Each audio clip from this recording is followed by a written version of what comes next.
you are just the busiest person on the internet, it feels like. Literally, it feels that way. I'm like, why did I decide to do this and this and The that and busiest that? But person on Beyonce's internet besides Beyonce. literally. Hello, makers. Welcome to the Making Conversation podcast, where we chat all about making, the app, and the act. I'm Jen, head of marketing for Making. My pronouns are she, her, and my Making app username is Knit Pearl. Oh, y'all are in for a treat. Maybe one of my fastest follows on TikTok.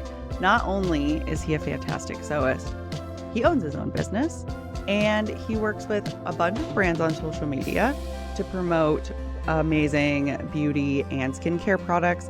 You can book a one-on-one makeup class with him. You can book a one-on-one small business consultation with him. He's been featured in NBC News, BuzzFeed, etc.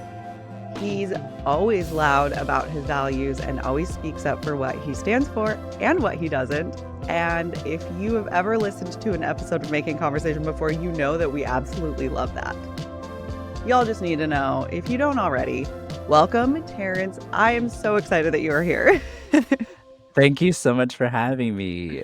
Yeah. Okay. Introduce yourself to everybody watching, just in case they don't know you, but I'm sure they do. It's really funny you reading that intro. I sometimes forget some of the things that I have accomplished. So it was a nice refresher. My name is Terrance Williams. I run my small business, Terrance Williams Designs, where I make ethically sourced and sustainably produced clothing and accessories. Everything is genderless and size inclusive. I've been doing my business full time since 2019, 2020. My pronouns are he, him. Terrance Williams Designs is my name, kind of everywhere on all social media.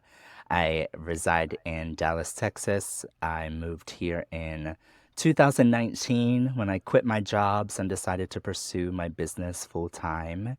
And I have been sewing, that's my main medium. I taught myself how to sew back in 2009, 2010.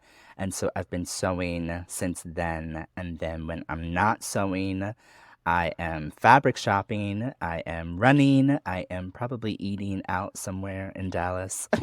I love to Okay. eat. I love that. I'm a big foodie, but yeah, I love traveling and making content. So, and sleeping. That's probably my favorite thing to do.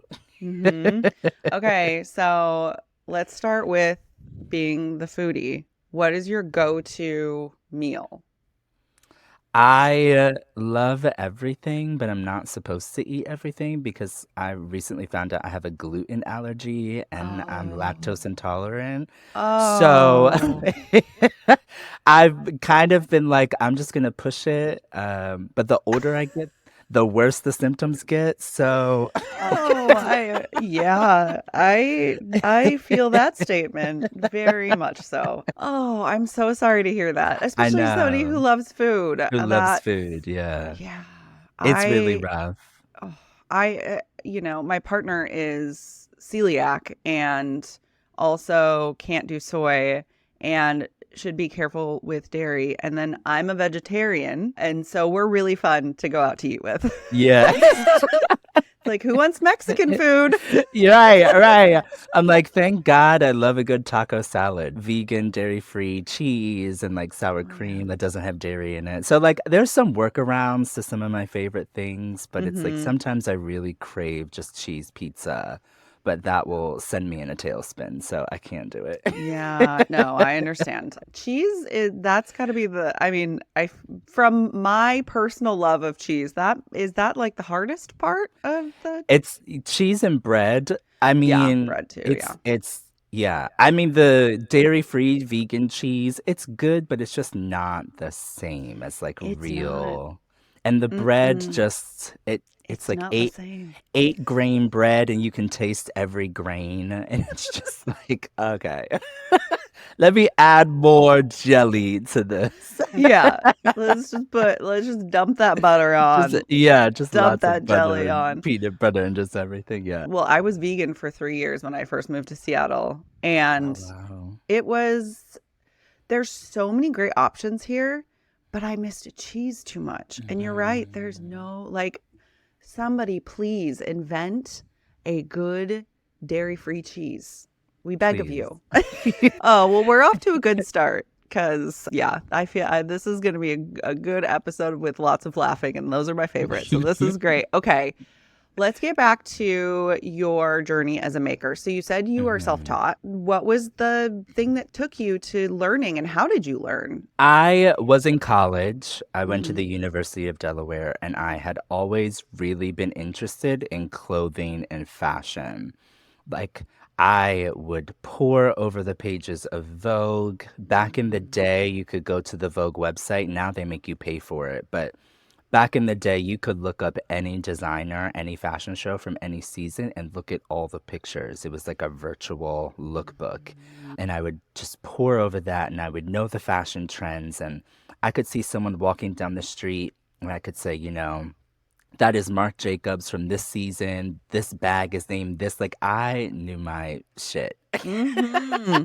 I just loved Love and it. breathed it. So from having the just love of fashion, I got into, okay, well, how are these things made?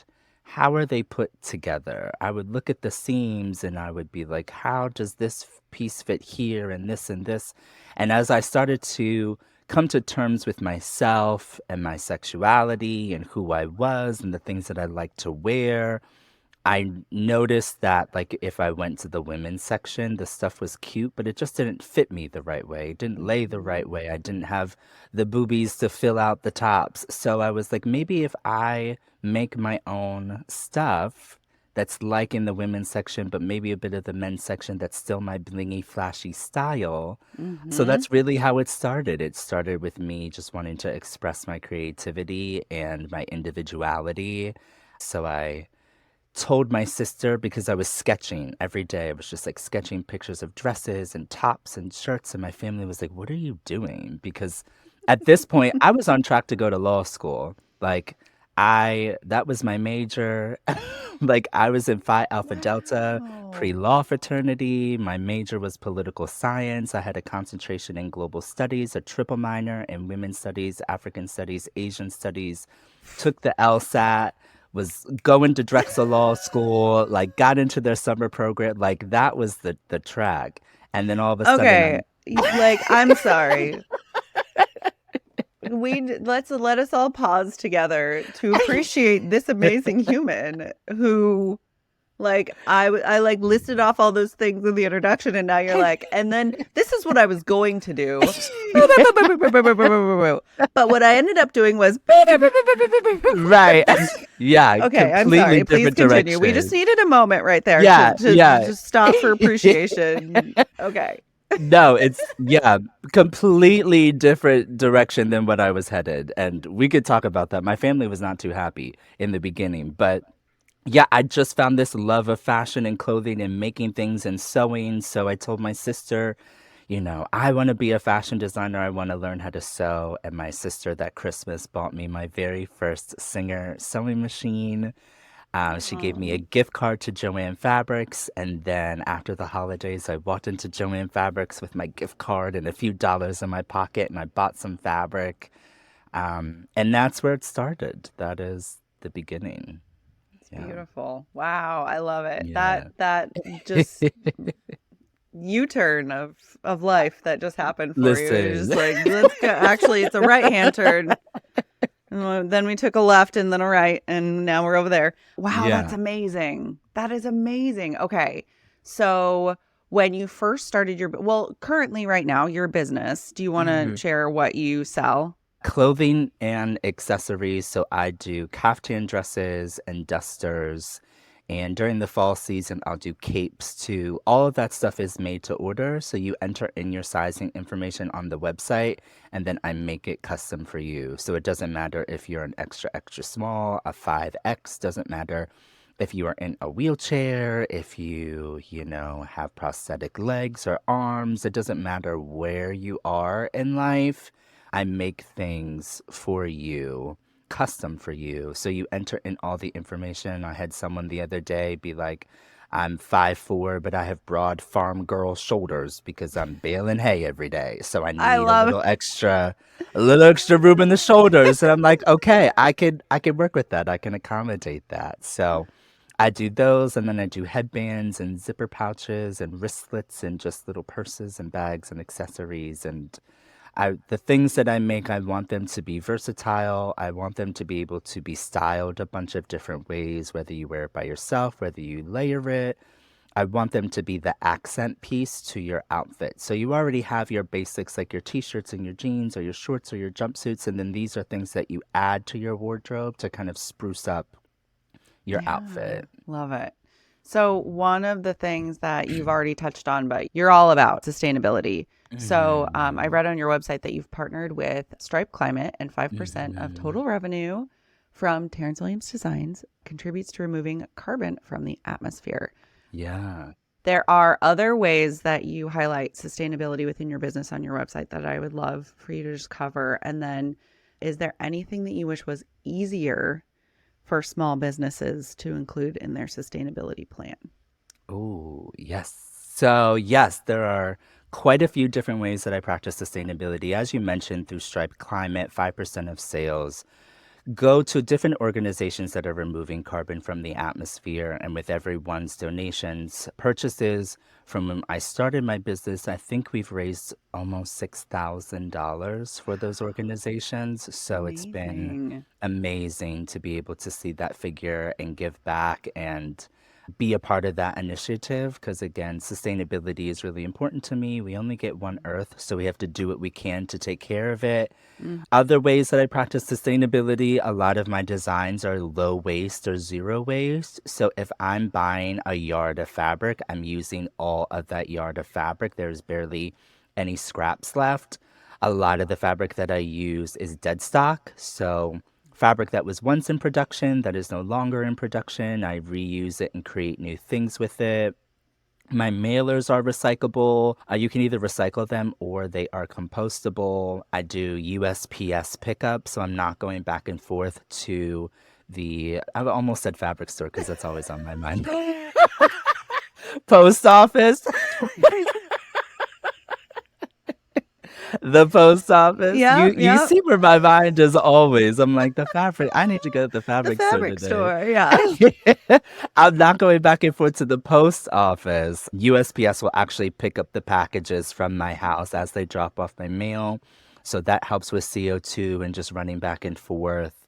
So yeah, there's quite a few from design and conception to shipping. There are things that I've implemented in my business that make it make it sustainable. Is there anything that Oh you yeah. wish was easier? Yeah, for small businesses. I mean, just in general, I'm sure that there's a ton, but yeah. I think it's not something tangible, but I think the mindset around sustainability, I think sometimes the way that people, corporations, and even bigger influencers approach sustainability, it makes it seem like it's unattainable or it makes it seem like it's too expensive or too far out of reach for the normal small business owner. But even if you just do little things, instead of using bubble mailers, if you use recyclable, compostable mailers, even that helps eliminate waste. So little things like that. But you wouldn't know because a lot of people don't advertise, a lot of people don't talk about it. Even if you use like a big shipping container company, I'll just use like Uline or something for example. I don't even know if they offer like sustainable options. So I Mm. wish access to it and the information around it was a little more accessible and attainable and broke it down and explained a little more so people don't think it's too much of a burden to be sustainable because it's not. It might be a little more expensive for your bubble mailers, but in the end, you're helping save the environment. You're creating things that are Mhm. recyclable or compostable. So it helps everyone at the Yeah. end of the day. Yeah. I think it's the little changes that can make a big impact because if you're showing brands that are making these sustainable things, such as the mailers and such, that more people are supporting them, then Hmm. and less people are supporting the other kinds of things like plastics and all of that, Yeah. it just kind of signals like where most businesses are going. And then people will then start leaning to the other side. Right. Yeah. Right. It just becomes like a slow thing that then can become a movement. So I'm hoping with my efforts, it can kind of become a movement and inspire other people. Yeah. And if you own a small business and you're not sure where to start, you can go to terrancewilliamsdesigns.com and book a one-on-one business consultation. Yes. Look at that. Look We at what I love a just good plug. did. We love a good plug. Yeah. But I do think like if you look at it as like this big thing of like I must be sustainable in my business to save the earth, it will be overwhelming. But I think the best Hmm. way to do it is to look at little things, right?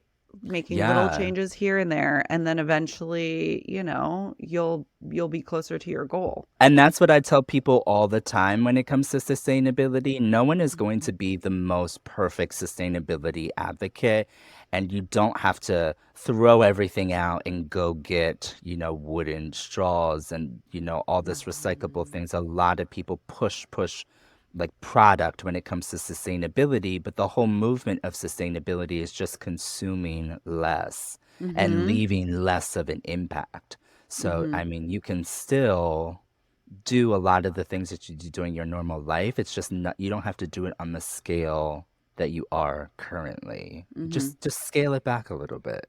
Yeah. Yeah. Yeah. Well, and also, like, really, it's the giant corporations and, like, the governments that need to be making the biggest changes. So, Yeah. starting small and not being overwhelmed by it and not feeling guilt either, because that's Yeah. another thing that we talk about a lot is like sometimes because of how society is set up, the thing that you can afford or the thing that is available to you isn't necessarily the most sustainable or the most earth friendly or whatever. But as long as you're thinking about it and you're trying and you're doing your best, don't feel guilty about it. I mean, right now I'm Yeah. specifically thinking about the argument of like acrylic yarn. We talk about this a lot too. Like, knit with what you want and crochet with what you want. Don't let people Yeah. tell you otherwise. But yeah. Yeah, Anyway, sorry. I say that all the Tangent. time when it comes to fast fashion. People will shame other Mm, people for shopping fast fashion, and I don't think it's fair. I think that if it's accessible to people, if it's in people's price range, and I know the sustainability advocates are probably going to come for me, but I no, don't they think there's shouldn't. anything wrong with shopping like getting a few pieces. The issue Mm-hmm. comes in when you do $1,000 Shein hauls or $1,000 H&M hauls.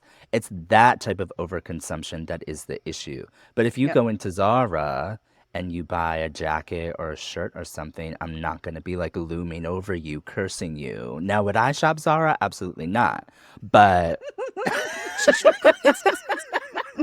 do what But makes you we're not happy. judging you. We're not Yeah. judging you. Yeah. Yeah, I just wouldn't do it. But I'm not judging you. To each their own is the To each phrase. their Yeah. own. Yeah. Yeah.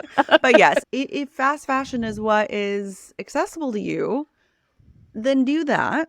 But Yeah. also, like you said, don't record $1,000 Shein haul every week on your TikTok and be like, "Look what I Right. got," because that's not helpful. Right. Right. But also, that goes to like learning how to like mend your clothes and sew your clothes is just as important. Now Mhm. we're just going off on this whole tangent. I love it. No, it's I people tell me all the time I would love to learn how to sew, like, and Hmm. I tell them even if you are not learning how to sew to produce a whole collection of clothing, even if you were just learning how to sew or knit or crochet, just to fix and mend the clothing that you have, you are saving yourself so much money, so much time, so much effort because you rip your pair of jeans or the button pops off, you can easily mend it and fix it instead of having to go out and buy a new pair. And some guy was talking to me on TikTok the other day. He was in my live and he was like, I bought my wife a sewing machine and she hasn't even touched it or brought it out of the box. I don't want her to make me clothes. I just want her to fix my stuff. Like, I just want her to fix my work clothes because I have to go to Walmart and buy a new pair of jeans and they're like $30, $40 every time. He said things Mm-hmm. are getting so expensive. And I said, sewing is one of the most amazing skills that you can have because you can fix what you already own. Mm-hmm. And it And just sir, saves you, yeah. sir, you can learn how to Yeah. sew and not be forcing your wife to do it. Are you watching now? Are you watching right now? I'm talking to you.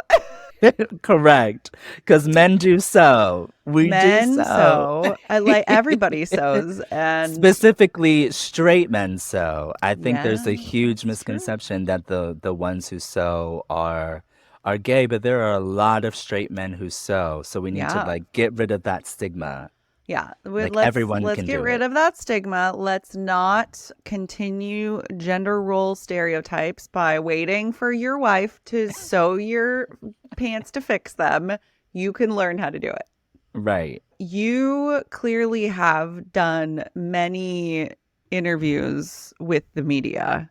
Do you have any tips for small business owners or anyone, just anyone in general, about talking to the media and kind of preparing for that kind of thing? What is that like in your world? You really just have to have confidence and you really have to know yourself and your business. Believe in yourself and believe in your product. Like you are selling it to the world. And if the first impression of you is someone who is shy and timid and maybe isn't sure, then people aren't going to be as willing to invest in you. And you also just have to let your personality shine through. Don't try to be anyone that you're not. I always say when it comes to me, what you see is what you get. The same person online in interviews is the same person that you will meet in person. I might be a little more shy in person, but it's the same. So you know what you are getting with Terrance and Terrance Williams designs. But yeah, confidence is key. And kind of Mm-hmm. if you're able to, with whoever is interviewing you, a lot of the time they will send you like questions that they'll ask beforehand. Don't be afraid to rehearse things. Don't be afraid to practice things. You don't have to memorize it line by line what you're going to say, but just like bullet points. And again, it's really important to know what your business is and what you are there to do. So I always say, hello, my name is Terrance Williams. I run my business, Terrance Williams Designs, ethically sourced, sustainably produced clothing and accessories. That's like my tagline. So just Mm-hmm. think of like your tagline of a short little 5-second elevator pitch. So if you meet someone in an elevator and they're like, oh, what do you do? You can just like, boom, just let them know and then the Mm-hmm. conversation flows from there. But yeah, confidence is key and knowing yourself is key. I went to high school and was a theater kid, so I don't know if you could tell that. But Just I a there's little bit. yeah, just a little bit between like then and now. It's been a while. That's fine. I've always been a pretty outgoing person, but I do think that like putting yourself out there can be really scary, even if you are Hmm. confident. And one of the things that helped me being comfortable with this podcast and also, other things, I think like go on TikTok and like make TikToks. And if you don't want to put Hmm. them out into the world, be friends only and just post them and like Yeah. create videos, practice your elevator pitch into the mirror. Have your friends sit down and practice. I think it's really that practice part. Practice putting yourself out there because it's no matter how confident you are, we all have like imposter syndrome and that nasty voice in the Hmm. back of our head that tells us all of the things that are wrong. And so I Yeah. think the best way to like overcome all of that is just to do it, right? Yeah. Small business owners, people who want to be content creators and influencers, they're so terrified to start. They're Mm-hmm. like, I'm afraid of what people are going to think. I'm afraid of what people are going to say. I'm nervous for people to see my face. Just a list of stuff. And I'm always like, you just have to do it. Mm-hmm. There are ways around it. Like, if you don't want to show your face and you don't want people to kind of know who you are, I think you're doing yourself a disservice. But if you really want to take that route, there are ways to make content where it's just your hands or just the things that you are making or just your sewing machine. There are ways to do it, but I feel again, People want to get to know you and they want to see you and get to know who you are as a person. Now, you don't have to be as open as I am on the internet, but I mean, at least let people see your face in at least one video. At least Yes, do an at least one. introduction Yeah. video where you say, "Hey, my name is this, blah, blah, blah, blah, blah. This is what I do." It just helps people relate to you more. But yeah, practice and Hmm. just put yourself out there. It'll get easier. It will Yeah. definitely get easier. The more that people know who you are as a person, the more that they connect with you, your brand, and then they think of Mhm. you first when they're like, oh, Mhm. I need to buy a gift, or oh, there's an event coming up that I need to purchase something for, or, whatever it is. They'll be like, oh, yeah, that one person that I connected with and that I Yeah. feel, like I know. And also the values thing, putting your Yes. values out there and being loud, people will know exactly where their money is going, the kind of person that you are, where you spend your money, where you're, all of that. It's like that is also so important. So important. I have had Hmm. so many people message me and tell me I don't even wear headbands, but I want to support you and I love your charisma. I love your energy. I love your character. And I just got so enthralled that I just ended up buying a headband that I might ever wear or I might give it to a friend or whatever. But I just wanted to like buy from you.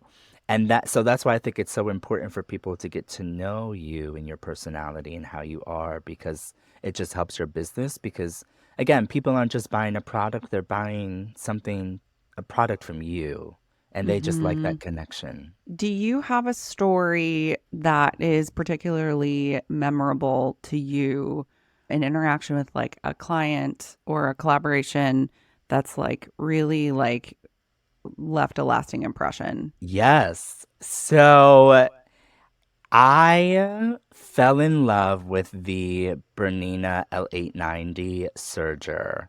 I went to my local Bernina dealer fabric store Hmm. and I had been playing with it for a few months and absolutely loved it. But the issue was the serger is like $8,000. So I almost choked on my water. yeah, it's a lot of money. It's a lot of money. Woo! All right. So it was back in December, the end of December. I was on live and I was telling everyone about the Bernina L890 serger, how much I I really think I wanted remember it, this. Yeah. how it was like $8,000. And I was like, I'm gonna get it.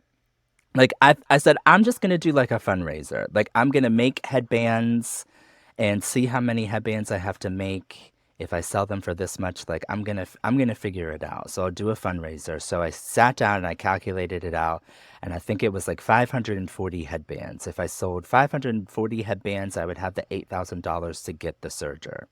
Talked about it with my on live on TikTok with my people, with my community, but it was just an idea that I was throwing around. But then a week later in January, I was like, no, I'm doing this. Like it's really happening. We're gonna do the fundraiser.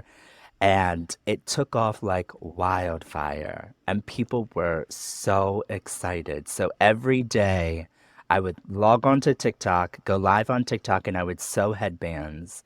So people would be ordering headbands from the website, and I would be sewing them, and they would get to watch me sew their headband and then package it. And then it would like ship out the next day or the day after. So it just became this great community building experience. Other people, other sewists, they were like, I can sew a headband, but I want to support you. They were buying headbands and then doing giveaways on their channels and their stuff. They were showing it all, sharing it all over Instagram. Like it just became like we are gonna get Terrance's L890 serger. We're gonna do it. So Yay. I like made the announcement a few weeks into I don't know, maybe it was like January 20th when I just finally decided like this is what I'm gonna do. We're gonna do it. And then it was like February 20th when I was on live on TikTok and we were like a couple headbands away. And then the transaction came through for like the 540th headband when I was like on live. So it literally took a month and a day for us to get the $8,000. Oh, And it happened in real time. oh my God, that's amazing. I Yeah. have goosebumps everywhere. I love just the way the community came together to make it happen and support me and get me the serger, like it was one of the most beautiful moments. But I Wow. think it's a testament to the community that I have built, but Hmm. also just the way that people love and support on me. I would not have been able to do it without them. So Hmm. yeah, it was beautiful. It was amazing. Oh Yeah. my gosh. I mean, this is a really good example here of like putting yourself out there and letting people see who you truly are, because they will latch onto that in like the most beautiful ways like this, right? Yeah. I love that. Oh, well, yay. Another feel good story on making conversation. All right. Yes. Yay. As I was preparing for this episode and I was scrolling through your TikToks, because I like to like dive into the life of the person that I'm about to chat with. There was a group of TikToks where you announced a new line of headbands created with Mhm. Ankara fabric. And then there is a video of you directly talking to white people, responding to a question that I assume you get a lot. Can white people wear your creations, especially the ones made with Ankara fabric? So I figured we could talk a little bit about both, touch on the Mhm. history of Ankara, how, you are bringing it into this modern time and how you see it happening with other creators, and then kind of talk a little bit about cultural appropriation versus appreciation. Mhm. Yeah. Yes. Okay, so let's just touch on the history of Ankara really quickly. I got this from artday.com. Ankara, or African wax print fabric, or Dutch wax print, is a colorful and patterned textile originating in Indonesia. In the 19th century, Dutch merchants introduced fabrics to West Africa as part of their trade routes. However, the local market preferred brighter colors and bolder designs, prompting Dutch manufacturers to adapt their patterns accordingly. This adaptation marked the birth of the distinctive Ankara fabric we know today. So, in modern times today, there is a lot of discussion about Ankara and who can wear Ankara. There's a lot of debate because it is basically a Dutch product. So, that made its way to Africa and really is found in a lot of African countries and celebrations and style and fashion. So, there's a lot of talk about cultural appropriation and whether it's appropriate to wear. And the consensus for a lot of people, specifically Blacks, whether they are African Americans or whether they are actually Africans, is we want everyone to wear Ankara because even though it was Dutch founded, there's a lot of history and roots in Africa, and we want to spread our joy, our fashion, our style, our presence all over the world. We want everyone to be a Mm-hmm. part of it. We want everyone to wear it because not only are you wearing fabric that is absolutely beautiful and gorgeous and bold, but you're also helping support small businesses, Black owned small businesses here in the United States and abroad.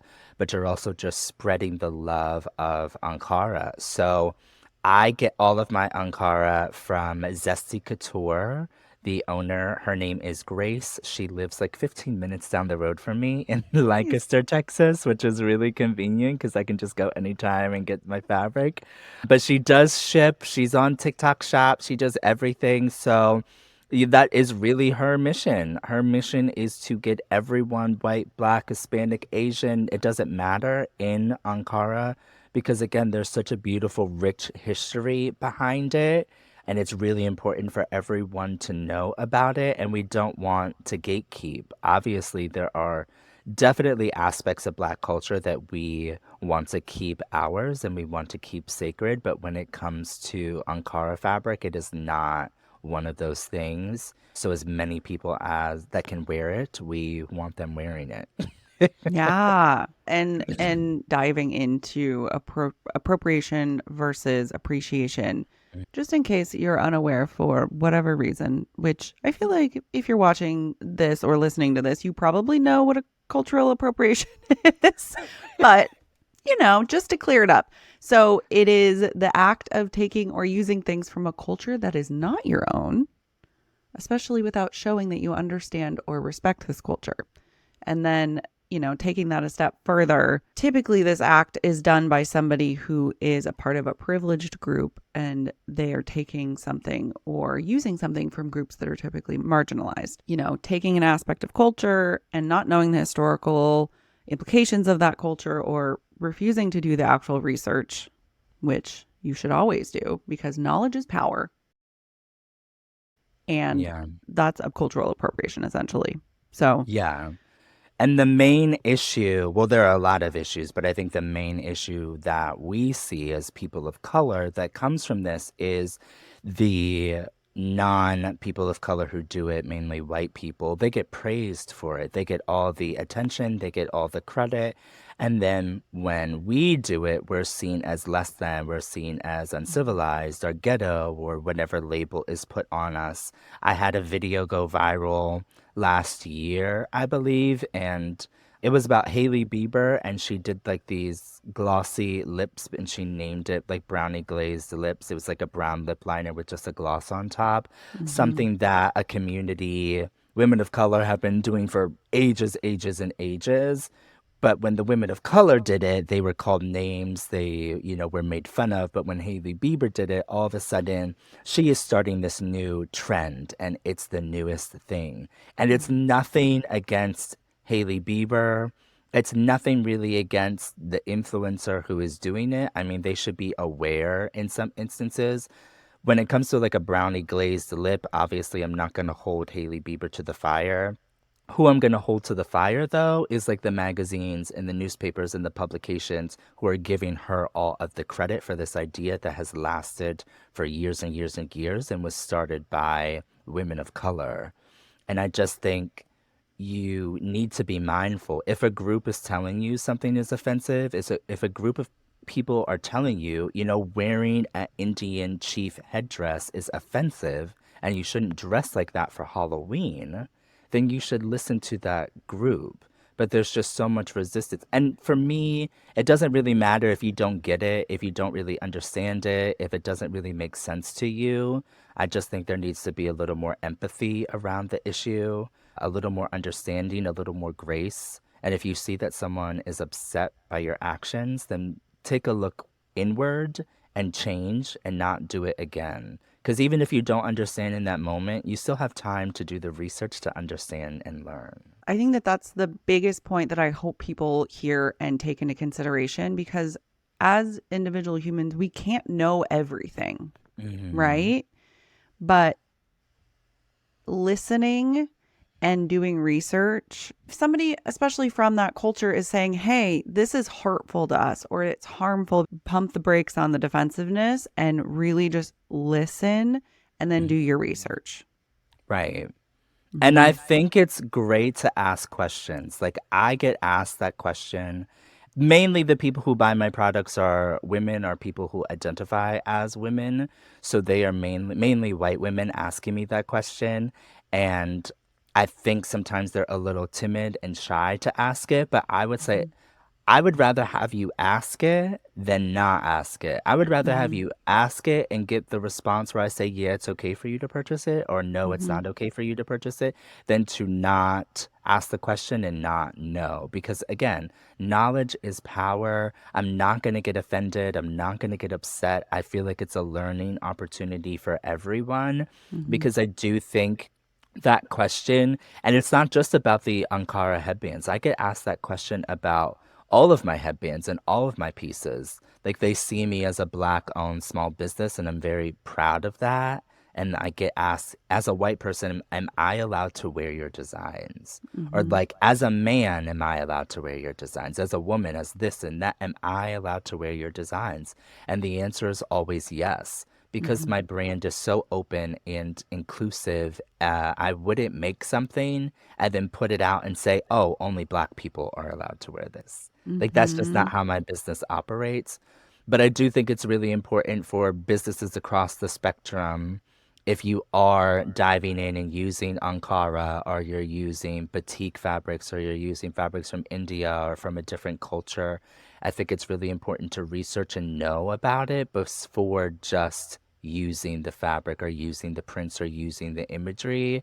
Because what we see again is that you'll use Ankara, but then you won't credit or use Black people in your campaign. You'll just take all Mhm. the money and take all the profits because you see it's a trending thing, but then you won't support the community. Mhm. So both have to go kind of hand in hand. Mhm. I think also, especially as white people, it's important for us to not rely on people of color and Black people to answer all of our questions. So I do love that you love when people ask you this question, but also like take the step further to like research, right? Like Google is there. You can go to the person's website. You can go to their social media. There's probably a good chance that they've already answered this question in some way.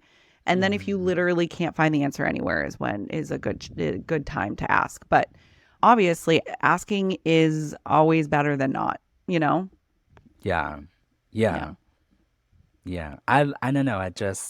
Yeah, Well, I'm and I think happy that people ask. yes, you're very open as well, right? Like you're like, I Yeah. want to have these conversations. I'm just saying we Hmm. can't put all of as white people, Yeah. we can't just like go straight to the asking for a lot of things. So Yeah. yeah, Yeah.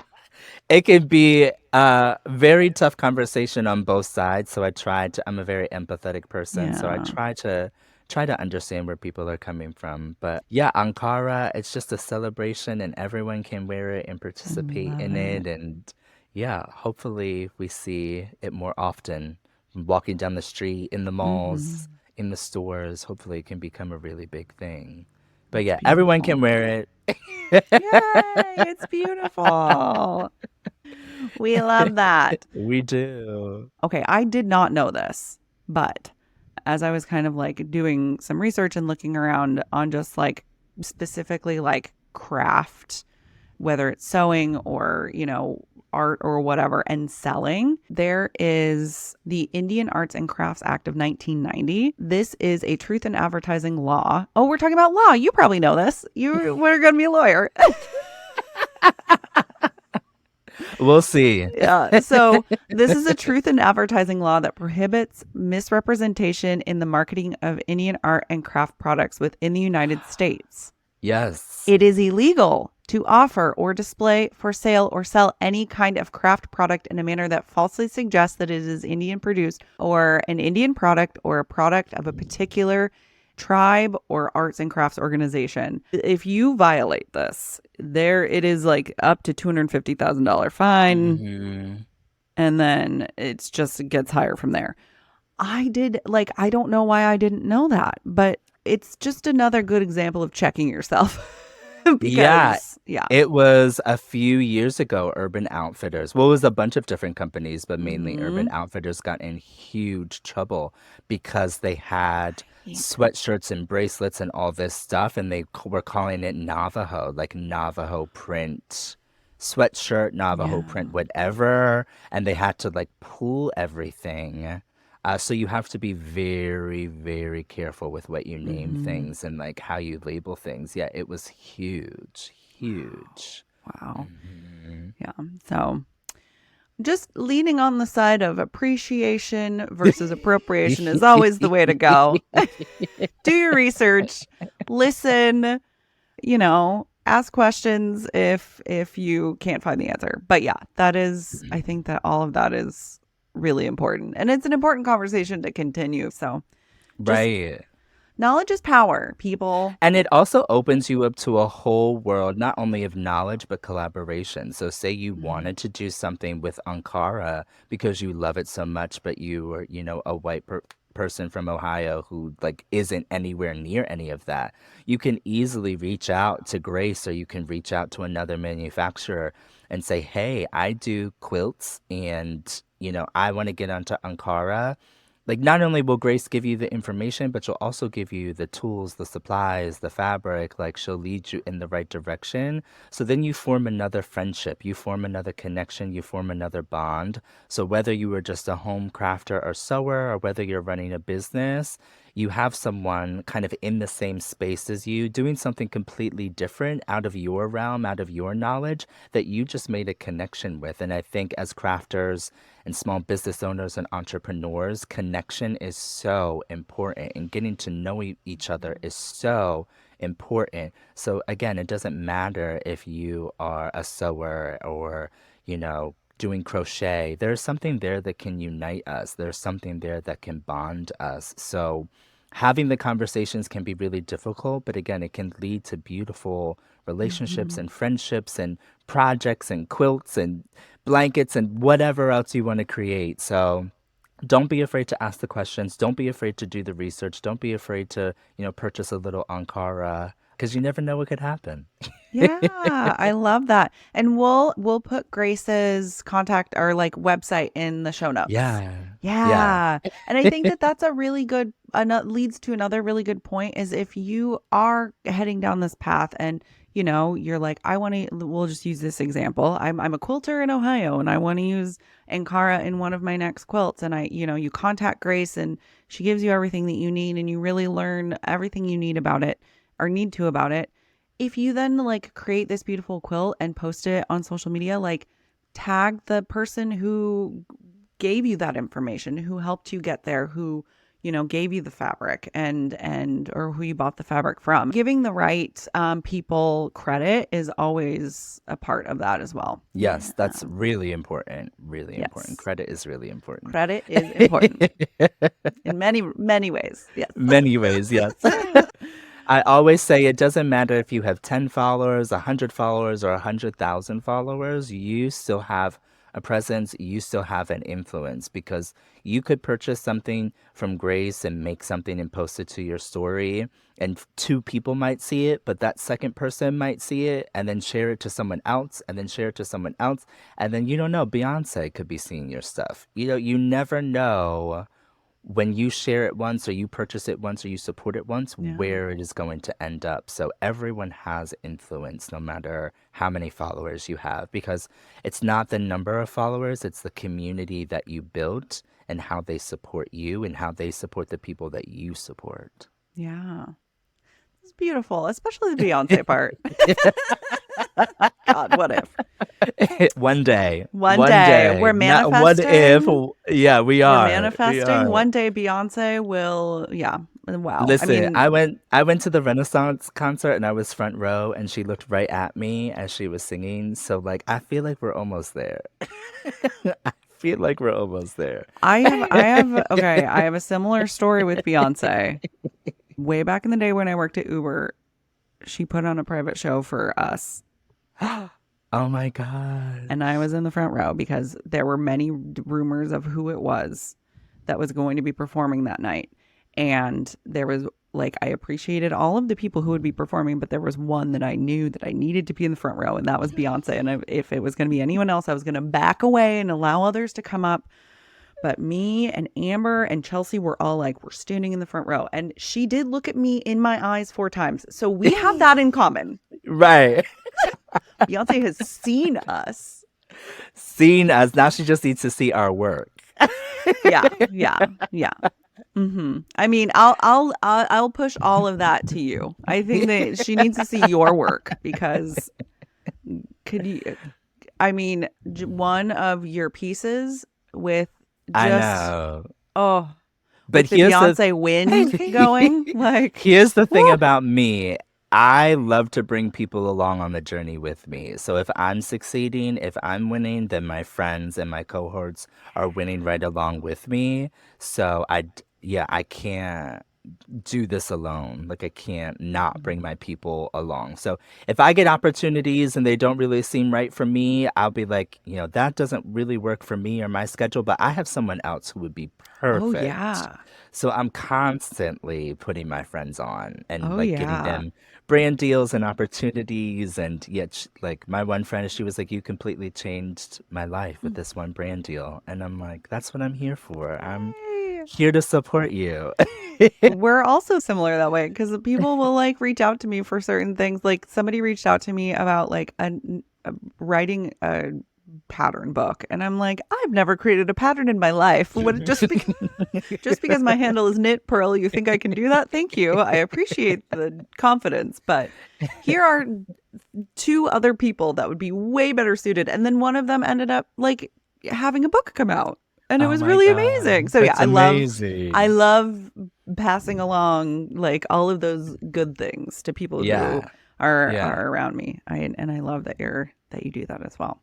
I think more people need to do that. Yes, share the love, pass it around. Please, It's all about please. community and like showing the love to each other for sure. Yeah. So I want to know, what are you working on right now? Are you doing anything for yourself? Yes. So I am an ambassador for Minerva. They are a fabric company based in the UK. So they have graciously sent me a bunch of fabric. So I'm really trying to go to Brazil in January. That is like my dream. It's been on my vision board for forever. So I'm Hmm. saving my pennies, doing another fundraiser I next was gonna month to say, raise those. get those headbands going, Yeah, because yeah. I already have the number jotted down. I've already got everything figured out. well, So you let us know I when that happens, and we will share I the love. We will. will spread that I love would around. yes, I Yeah. will definitely let you know. But all the outfits that I want to wear to Brazil, I want them to be me mades. I want to make every single outfit. So with the fabric that I'm getting from Minerva that they're sending me, obviously I have to do my Minerva ambassador obligations, which I love. I love Minerva. They're such a gracious, kind company. They've been so nice to me this whole year. It's just been a dream working with them. So getting the fabric from them to make these outfits and kind of showing that journey, it's been going to be really exciting. So that's what I'm working on, my outfits for Brazil. Oh my goodness. I love it. I can't wait to see them. And yeah, we'll Yes. definitely help you get to your goal and share that love around because you need to go. I It's know. yeah. Really need a vacation. Also that, because every time I see you are just the busiest person on the internet, it feels like. Literally, it feels that way. I'm like, why did I decide to do this and The that and busiest that? person But on Beyonce's internet besides Beyonce. literally. I'm working on a lot for making right now. First of all, if anyone is watching this and you're like, what is making? And maybe you've come here because you enjoy Terrance and you have never heard of making. We are the very first social marketplace app made for makers, crafters, and artists by makers, crafters, and artists. We are all about building a company different, focusing on people over profit, and creating a social, community driven place for makers to join together and come together, but also creating a marketplace for people to come and sell, and just in a different way though. When you come to Making's marketplace, once it is fully realized, it will not be filled with drop ship stuff, and it will be handmade and supplies and just a beautiful space for crafters and people who appreciate handmade items, and all built on a bed of values that are very important to us. So Yeah. we are working on launching Marketplace 2.0, which is what we're calling it. So right now, the marketplace, people can sell their PDF patterns. So designers are on there selling their patterns, sewing, crochet. That's the other part, is we're multi-craftual. We're not just fiber arts, just sewing, whatever. We're multi-craftual, which I feel like a lot of makers are. But soon everyone will be able to sell their supplies. So if you dye yarn, or if you create fabric, or whatever it is, notions, etc., or if you create finished goods and you want to be a part of a marketplace that's built on values that are aligned with yours, come join us. We are going to be launching Marketplace 2.0 soon. I want to say a couple of weeks, but we're a small but mighty startup. So Yeah. soon. And I'm so excited about it. Everything that is important to us is listed on our website. So I won't go on and on about it, but we want to do things differently because I think that Yeah. makers deserve it. And we just want to prove that like you can be a good company in this lovely era of late stage capitalism. Right. So basically, everything Etsy was supposed to be, but then turned out not to be, you Excuse guys me. are going to be. Would you I like to know be you, our spokesperson? No. I know you didn't want to say it, so I was gonna say, listen, I'm still a little bitter with Etsy, so I'll air it out. I'll say the things that you Yeah. can't. Oh, I appreciate you so much. It is, yeah. Anytime, anytime. ThemakingApp.com. Go visit there and join the community. I don't know. It's also just like such a magical place. Like I open up the app and it just makes me feel this like surge of creativity and just like it feels like we're all making together, especially because Hmm. it's, I feel like Instagram went to this place of first of all, you don't know what you're going to get when you scroll. That's part of it is, they throw everything and the kitchen sink at you. But I don't know. It's like people are just like crafting and they like make sure that they have good light and they snap a photo and there's usually a cat or a dog and it's like we're all sitting together making and it's not you don't have to have this perfect photo and you don't have to have this, you know, perfect Aesthetic. video aesthetic whatever. It's Hmm. just the celebration of the act of making in photography and it's wonderful. And eventually we'll add videos, but in a very like thoughtful way because not everyone can do videos. We want everything to be accessible because accessibility is really important to us as well. And now I'm just going on and on because I'm so proud of what we're doing and I can't stop talking about it. No, it's good. And people miss picture. People really miss picture. Mhm. So Yeah. Yeah. it's amazing that you offer that. Mhm. It's good. It's a really good platform. So yeah, Yay. go check it out. Go check it out. And we're going to be at two different festivals coming up. We're going to be at Sacred Sheep in Portland, which these are both fiber festivals. And then we were asked by Barcelona Knits Oh. to join them. So I will be going to Barcelona, Spain. Oh, okay. And so we're going to be doing the podcast live from there. We're going to be doing vendor interviews and a little photo scavenger hunt in the app. I don't know. It's just going to be so much fun. So that's a lot of what I've been working on. But I've also been working on a top and I've been knitting and I don't have the rest of it right here. But we have some Siri alpaca from Porter Wool Oh, Co. And it's just gorgeous. It's going to be just like this gorgeous. airy, light sweater with like kind of Yeah, poof sleeves. And I'm excited. I'm excited to that's show the so world. I exciting. know. And then tonight, I'm going to be getting my COVID booster. So I know that the next 2 days are going to be pretty horizontal for me because Yeah. they usually knock me out, which is fine because we are glad that it can happen. But I have to make yarn cakes of this beautiful Oh, that's pretty. La Bien-Aimée yarn.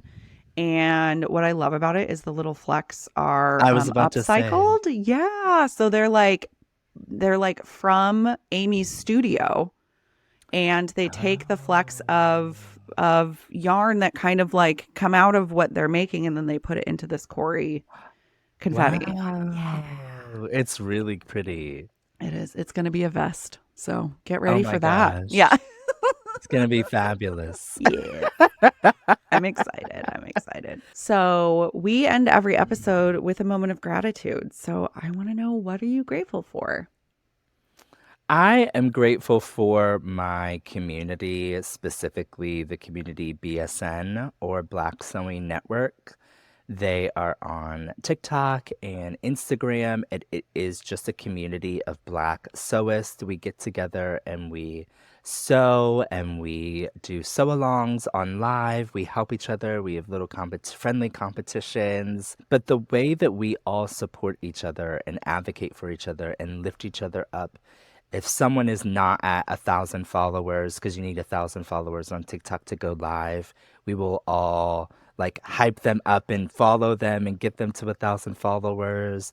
We can all text each other and call each other because we work on the same patterns and be like, oh, I don't understand this part or I don't understand this part.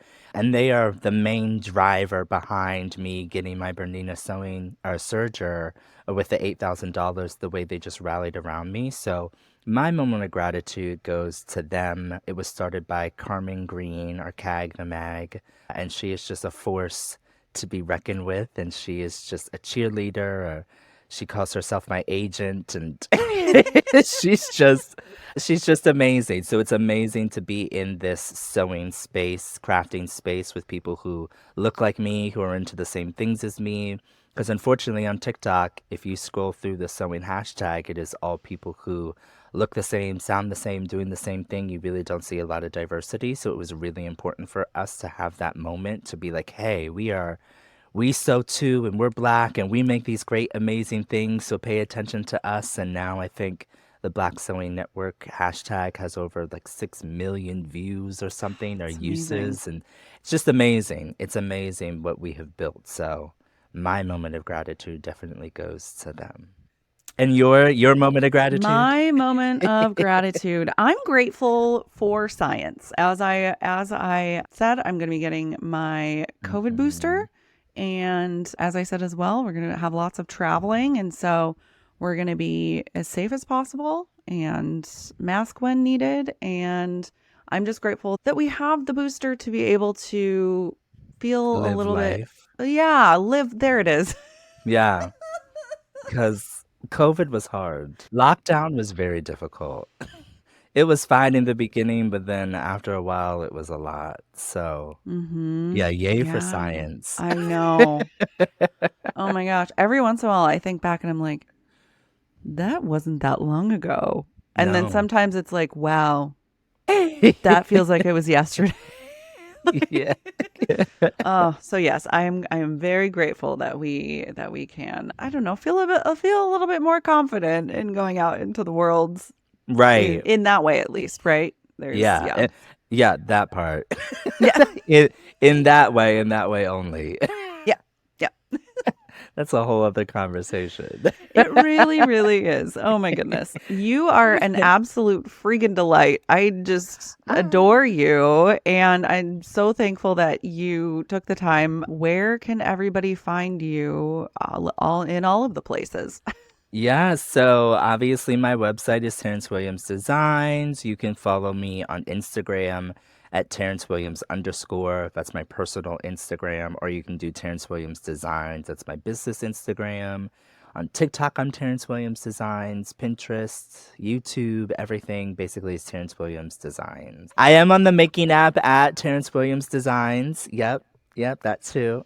Thank you so much again. Of course. Thank you for having me. I really Yeah. appreciate it.